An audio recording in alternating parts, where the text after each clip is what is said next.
For Session Update, I'm Shannon Lurkey. Dr. Courtney Baechler testified in support of Sophia's Law, a proposal to require carbon monoxide detection on motorboats. Dr. Baechler lost a daughter, Sophia, to carbon monoxide poisoning while boating on Lake Minnetonka. Her compelling testimony helped encourage the Senate Environment and Natural Resources Committee to advance the measure. Here's her testimony. It was a beautiful 84-degree day in October. Our 7-year-old daughter had a typical jam-packed weekend. She scored the winning goal of her traveling soccer team the day before. She had 2 birthday parties for her dear friends in her last 24 hours, went to a surprise party for her aunt, and went to one of the United Soccer games the night prior with her brother, Will, dear friend, Maddie, and her brother, Max. It was picture perfect. After picking her up from her last birthday party at 3 on Saturday, I promised my husband that we could get on the family boat one last time. While I had a rule that I never went on the boat on a Sunday evening before a school week, I thought today was different because it was 84 degrees and also a short week of school for MEA. At the last minute, we brought our friends and neighbors, their twin 5-year-old boys, and their younger son, 3. You see, I often don't enjoy having people on the boat. My husband, Ben, was a bit of a nervous Nelly. He refused to have any alcohol while driving the boat, operating it, or being anywhere near it. When folks got onto the boat, he had everyone put on life vests, refused to start driving until everyone was sitting, talked about how he was the captain, and everyone needed to listen. It was all quite embarrassing, but what can I say? He was very safety-minded. Running late, as usual, from the parties, we finally got to the boat with our neighbors around 4 p.m. It usually took a while to push off from the dock and was about 4:15 when we actually left. The lake was packed. Everyone was enjoying these last few days of summer. Sophia and Will were showing the other kids their favorite places on the boat, the cubbies. There were 2 beds and a sink in the rear of the boat, about 4 steps down from the main deck, and a big table, small kitchen, and a bathroom in the front of the boat. Everyone got a guided tour from Sophia and Will. Shortly after pushing off the shore, the 4 younger boys started to argue. Just like always, Sophia was so caring, she decided to build the boys a fort to play in the front of the boat. She hauled blanket by blanket from the back bedrooms to the front of the boat and made a fort for the boys, a total of 5 trips. The boys began to play in their new hideout in the front of the boat. About 30 minutes into our trip, around 4:45, Sophia came and sat on my lap at the upstairs table. She told me she had a headache and that everything seemed really loud. We had an old boat and the motor was quite loud. Her exact words were, "I want the motor off." I said, "Oh, Sophia, we're in the middle of the lake. We can't just stop the boat." I told her you had a big weekend and this weekend the winning goal, birthday parties. I'm sure that you're tired and dehydrated. Why don't you have some water? I got her some water, rubbed her back, turned off the radio, and asked Ben to slow the boat down so the motor wouldn't be so loud. She got off my lap and went a few feet away from me to sit on Ben's lap and drive the boat. We actually took a picture of the 2 of them. They looked so cute as captains of the boat. Ben, as usual, was so worried about the safety that he was concerned about having Sophia on the lap with all the other boats around. He asked her to get down from his lap. Sophia decided to go and rest in one of the lower bedrooms. At this moment, her younger brother, Will, started screaming that his stomach hurt.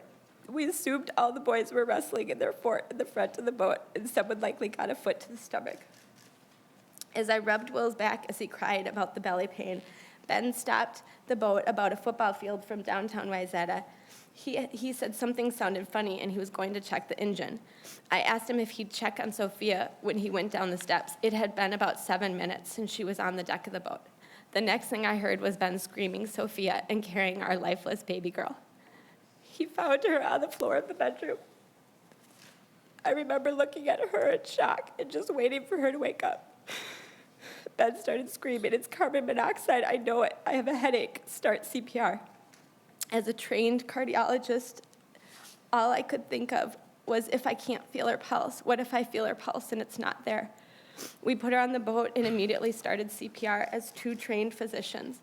The 4 boys, all under age 5, were about 1.5 feet from the table while we did CPR on Sophia. My friend and neighbor did mouth-to-mouth, and I did chest compressions. I remember thinking, I don't want to break a rib. What if I have a splenic laceration? What if I hurt her? And then I caught myself saying, all that can be fixed. I called 911 and screamed for help. Why couldn't they locate us? My brain was so confused, I couldn't think of the name of where we were trying to dock. Eventually, our friend Brett drove the boat to shore, and we waved our arms to help. It seemed the whole community was there and helping. Strong volunteers continued to do CPR until the paramedics arrived, but they continued to struggle to get a pulse.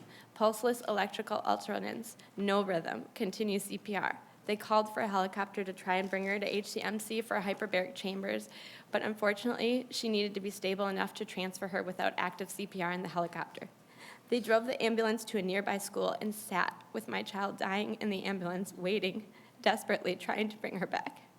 At this point, I was by myself and asked if they could simply go by ambulance to Hennepin, which they eventually did. While we were in the ambulance, they checked her pupils, and I asked, "Are they fixed?" They said yes, implying that she had severe brain damage. I started to think about what it would be like to have lost my usual Sophia and have a new Sophia that had brain damage again, never realizing that she could possibly die. We arrived at Hennepin. She was coded for another 30 minutes or so, until it was eventually about an hour and a half of excruciating attempts to save my baby girl's life. And eventually the code was called and Sophia was pronounced dead. As if the death of Sophia was not enough, the doctors asked if others were on the boat and could have been exposed. All 4 boys had to come by ambulance and were all found to have carbon monoxide poisoning. Fortunately, not as high as Sophia's. The parents also were confirmed to have carbon monoxide poisoning. Everyone on the boat could have died. We were on the boat for less than an hour. Sophia was in the bedroom 4 steps from us for less than 7 minutes. The hardest thing of all is to think that it could have all been prevented. It's crazy to think that if this was a new model boat, a carbon monoxide detector would be required, but because it was older, it was never mentioned. For $20 carbon monoxide detector, my beautiful girl would be here. Instead, I wake up every day with the nightmare that this is now my reality, that she's gone. There are no second chances when it comes to carbon monoxide. Please don't let this tragedy ever occur again. Thank you, Dr. Baechler. Yeah. And very sorry to hear for your tragedy. Thank you for sharing. Okay, Senator Franzen. Thank you, Mr. Chair, members. Thank you, Dr. Baechler. We know each other socially, so this is obviously very difficult to hear. And that is why we're here today, because the story shouldn't repeat itself, and we want to prevent it.